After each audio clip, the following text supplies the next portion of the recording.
ご視聴ありがとうございます。今回は背景で道具のメンテナンスをしながら、最近でもないかもしれませんが、私にとって最新な工具関係のニュースについて雑談みたいな感じでお伝えしたいと思っています。まず最初に、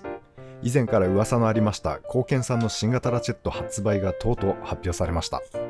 3部は先行で発売されていましたが、今回渋1と2分の1も発表となっています。またジールとしては初めてじゃないですかね。プッシュリリース機能付きがリリースされるようです。新しいラインナップが掲載された2023年版のカタログがホームページで公開されております。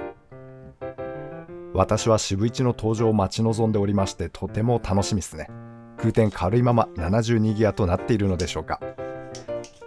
渋1のショートとロングのフレックスを検討しています。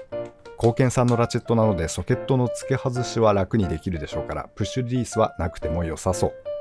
渋1のボディに3部の差し込み持ったショートフレックスなんかすげえ人気出そうっすよね。発売予定は4月1日とのこと。新型ジール、今からとても楽しみですね。2つ目、こちらも新製品の情報です。KTC はネプロスのラチェット 390A のラインナップが拡充されます。新発売は5機種。ロング、ショートにフレックスとスタッピで3部ボディがこれで一通り揃う感じですね。コンパクトになったヘッドがどこまで使いやすいのか、また今まで通りのあまりにも良い仕上げはしっかりと継承されているのか。3月発売となってますので、もうこれ売ってるんですかね。私は残念ながらまだ実物は見れていないのですが、こちらも楽しみな製品です。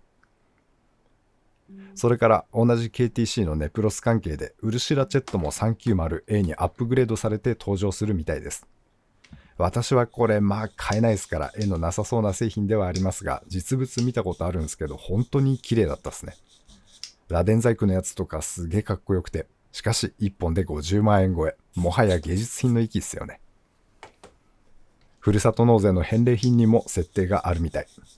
もし持ってるよという方いらっしゃいましたら、どれだけ美しいものなのかぜひコメントしていってください。実際使ってる人っているんですかね。落としたりオイルかかったりしてもグリップは大丈夫なのか。関係ない私が心配になってしまいます。以上2つ目のニュース、 KTC 関係の新製品情報でした。3つ目はスタビレーのお得情報です。スタビレーが現在対象のトルクレンチ本体を購入した方に2分の1のラチェットヘッドをプレゼントするというキャンペーンを行っております。スタビレーのトルクレンチ、私も使っていまして良いものだとは思ってますが、なんたって高いです。で、この替えヘッドも高いんですよね。今回キャンペーンでプレゼントされるこのラチェットのヘッド、実売で安くても1万5000円からっていう感じ。これがプレゼントされるというのはかなりお得なキャンペーンだと思います。私はスタビレ、今回のキャンペーンで対象となっているような大きなサイズはヘッド交換できないタイプを使っていますが、やはり出てくるんですよね、逆ネジ。大トルクの逆ネジなんて触らないと思ってたんですけど、これ買って結構すぐに逆ネジには出くわしました。ヘッド交換タイプは裏返して刺すことで逆ネジには対応できますし、ラチェット使えない狭いところではスパナヘッドやリングヘッドなんかもラインナップにはありまして、やはり差し替え式の方がメリットは多いと感じます。せっかくのキャンペーンですから、このタイミングであれば差し替えタイプをおすすめしたいです。キャンペーン期間は3月中。5月にはスタビレ値上げするとも聞いています。詳細ページを概要欄に置いておきますので、気になる方は覗いていってみてください。続いてはちょっと古い昨年の11月頃の話で、かつ残念なニュースではありますが、アメリカのマルコが運営していたイーグルグリップ事業が停止となりました。あまり馴染みのないブランドかと思いますが、イーグルグリップはロッキングプライヤーのブランドでした。もともとアーウィンが使っていたアメリカはネブラスカの工場をマルコが買い取り改良を施し、メイドイン USA のロッキングプライヤーの製造を再開。確かアメリカの鉄を使いアメリカで製造する本物のメイドイン USA 工具というものを売りにしていたように記憶をしています。スナップオンにも OEM で出してると噂で、物の良さやコンセプトは認められてる感じだったんですけど、残念ながら事業としては終了、在庫分で終売となるようです。このイーグルグリップ、私も一サイズ持っていまして、評判通りにつかみ能力は高い道具だと感じています。どうにもならなかったスタッドボルトをこれ使ったら回せたということがありました。見た目だったり雰囲気もすごくいいんですよね。アメリカっぽいギラッとぼってりしたメッキにワシのマーク、メイドイン USA の文字。とてもかっこいい道具です。で、年末だったかな。もう一つ買おうと思ったんですけど、妙に買いにくかったんです。欠品だったり、おかしな値段がつけられていたり。で、なんだろうと思ってちょっと調べたら、海外の工具系サイトで事業の停止を知りました。あら、残念と思いながら、なんとなくそのサイトのフォーラムを見ていたら、当然惜しむ声が多い反面、マルコに対する批判的な意見も多かったのが印象的だったですね。製品の発表から販売まで時間がかかりすぎだとか、値段が高すぎるとか、十分なプロモーションがされなかったことや、販売の方法、Amazon をメインに売ったことなどが批判されていまして、物はいいと評判だったのですが、とにかくプロモーションが良くなかったと結構バッシングされてました。なんとも辛辣だなとは思ったんですけど、それだけ熱い、情熱的な方が多いんだなとは感じました。仕事って難しいですよね。外から見ても理解できない苦労とか、逆に中にいると見えなくなる問題があるというのはどこの会社も、国境を越えても一緒なんだなと、実際イーグルグリップがそういう問題を抱えていたのかどうかはわからないんですけど、その辺のコメントを見ていてなんとも複雑な気持ちにはなっちゃいました。売る側も買い側も当然悪い結果なんてどちらも望んでないですから、なんだかいろいろと考えちゃったっすね。確かにイーグルグリップ、値段は高かったんです。今ほど円安が進んでいなかった1ドル100円為替時で並行品が6000円くらい、今ですと1万円ほどかと思われます。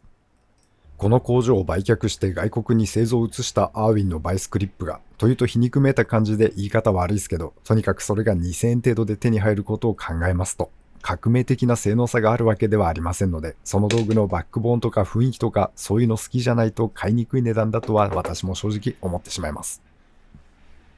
ネブラスカの工場資産については、有効に活用してくれる売却先を探すことを含め、複数の選択肢を模索していると書いてありました。昨年いっぱいまでは工場稼働していたようですが、現在どうなっているのかはわかりません。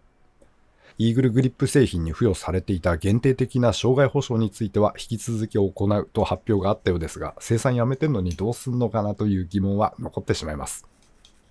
工場があったデビットという町は人口が500人くらいなんですよね。とても小さな町。調べていていろいろ、やはりネガなニュースというのは気分が落ち込んでしまいます。アメリカの工具産業も老舗だからとあぐらはかけないようっすね。著名なエンスージアストであるジェイレノにアメリカを象徴する工具ブランドと言わしめた SK も外国の資本が入り、アームストロングはブランドは終焉。ヘックスの始祖と言われるアーレンも単独のホームページすらない状態です。私は道具を買うときに製造国だけで判断することはしないようにしていますが、メイドイン USA の響きって良い悪いとかじゃないんですけど、憧れというかやはり特別な雰囲気を感じます。それが少なくなりつつあるというのはやっぱり寂しいですよね。しかし寂しいって言っても何にもならないですし、買って応援と言ってもたかが知れてますから、これどうしたもんなんですかね。老舗も新興も高級ブランドもリーズナブルな製品も全部どうにか残ってほしいですけど、工具業界の統合、再編、淘汰はまだしばらく続きそうに感じています。イーグルグリップ事業停止のニュースでした。さて最近工具値上げの情報が本当に多いですね。買おうか悩んでいたアイテム、買い時は完全に逃した感じですが、これ待ってても下がるかっていうともう予想もつかない。早めに買っといた方がいいのかもなって最近は思い始めています。値段関係なく欲しい時が買い時とは聞きますが、皆様今は買いか待ちかどっちが正解だと思われますか？皆様が素敵な道具と出会うことを願っております。以上、最近気になったニュースをお伝えしました。ご視聴ありがとうございました。それでは次回まで。See ya。